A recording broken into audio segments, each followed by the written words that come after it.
Fala galera, tudo bem? Vamos compartilhar aqui mais um pouquinho da palavra que Deus tem falado ao nosso coração, mas dessa vez foi de uma maneira diferente.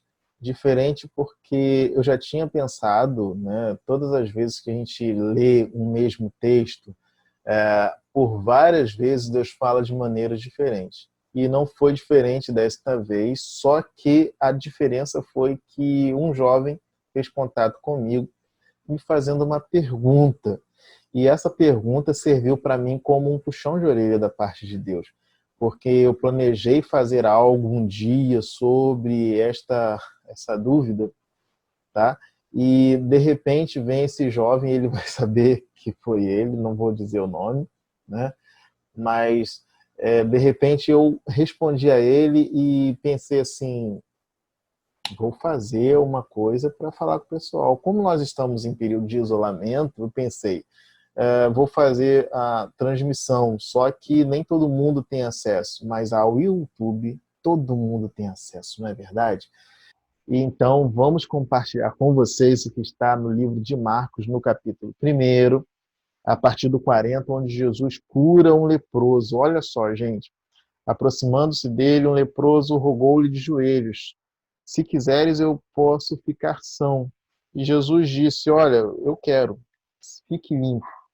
No mesmo instante, lhe desapareceu a lepra e ficou limpo. Olha só que interessante. Então Jesus fez uma advertência a ele. Não diga nada a ninguém sobre o milagre. Vai, mostra-te ao sacerdote e oferece pela tua purificação o que Moisés determinou para servir de testemunho ao povo. Bom, e a pergunta foi: por que Jesus pede para que não seja compartilhado o seu milagre? Bom, primeiro nós precisamos lembrar que Jesus ele tinha uma missão. E a missão dele foi dita pelo profeta Isaías, e ele chegou no templo, abriu o livro, disse que ele veio para dar liberdade aos cativos, dar visão aos cegos, ressuscitar os mortos e apregoar o ano aceitável do Senhor. Ele fecha a escritura e diz: hoje se cumpriu esta palavra. Olha só que interessante. Acontece que, se vocês forem reparar no finalzinho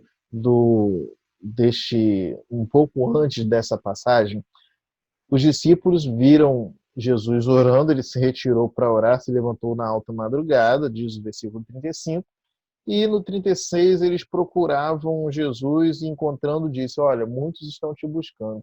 Jesus então diz o seguinte: vamos a outros lugares, às povoações vizinhas, a fim de que eu pregue também ali, pois para isso é que eu vim.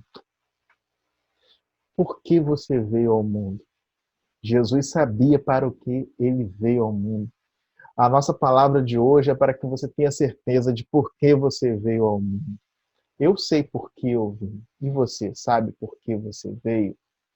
Jesus ele tinha plena certeza, ele fala: olha, vamos a outro lugar, porque aqui todo mundo já conhece, todo mundo está me procurando por causa dos milagres, mas eu tenho que pregar o evangelho de salvação, eu tenho que libertar os cativos. E Jesus vai a outro lugar e o leproso diz: olha, se o senhor quiser, eu posso ficar limpo. E Jesus diz que quer e ele fica limpo.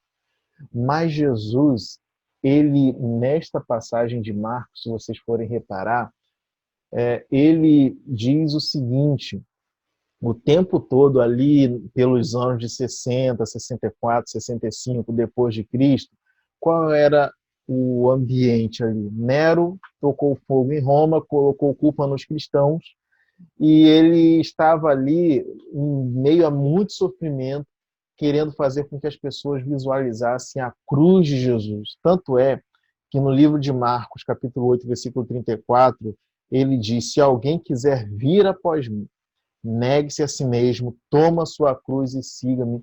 Por isso, em várias oportunidades do livro de Marcos, você vai ver os milagres de Jesus, um evangelho tão curto e tão direto. Você vai ver os milagres de Jesus e o tempo todo ele frisando que Jesus dizia: olha, você não vai contar sobre esse milagre a alguém. E você acha que o leproso obedeceu à ordem de Jesus? Claro que não. Ele saiu contando os milagres e o que aconteceu você consegue visualizar no final deste capítulo, quando você encontra o seguinte: bom, tendo saído dali, começou a falar das coisas, divulgar a notícia, a ponto de que Jesus não podia mais entrar publicamente em lugar algum. Bom, Jesus, ele o tempo todo, ele falava palavras duríssimas, palavras tão duras que no livro de João, no capítulo 6, diz que até os próprios discípulos ficavam escandalizados. Os próprios discípulos ficavam assim: olha, esse discurso é muito duro. Quem poderá ouvir? E Jesus sabia que ele tinha ali uma importante missão, seu tempo era curto, e Jesus, vendo que os discípulos, olha aí no capítulo 6, verso 60, é onde diz, do quem poderá ouvir, no 66 começam a visualizar discípulos que estavam o abandonando e já não andavam com ele. Que apesar das verdades bíblicas, você ande com Jesus, que você ande ao lado de Jesus, pois andar do lado de Jesus é andar do lado da verdade. Então Jesus vira aos seus discípulos, verso 67, diz: e vocês também vão querer se retirar? E aí eu, comentando com o jovem, eu falei: daqui saiu a frase de Pedro que até hoje abastecem os nossos compositores. Olhem bem, respondeu Pedro: Senhor, para onde iremos? Se só tu tens as palavras de vida eterna. Então, para onde nós iremos longe de Jesus? Nós podemos ir até para fora do país, mas longe de Jesus é como se nós não estivéssemos indo para lugar algum. A nossa palavra nesta noite é que você queira andar do lado da verdade, que você queira fazer a mesma missão de Jesus, que é levar palavras de esperança àqueles que estão sem esperança, palavras de visão espiritual àqueles que estão cegos no pecado, palavras de vida para quem já está morto em vida. Que as verdades de Jesus não venham paralisar a sua caminhada do lado dele. Você pode orar comigo? Deus, nós queremos agradecer pela tua palavra que foi dita, a sua palavra que tocou o nosso coração. Neste momento, nós viemos pedir que o Senhor esteja caminhando lado a lado com esta pessoa que está orando junto e para que, em momento algum, as verdades de Jesus sejam capazes de fazê-los se afastar do Senhor. Em nome de Jesus. Amém. Que você seja abençoado. E lembre-se, compartilhe a palavra.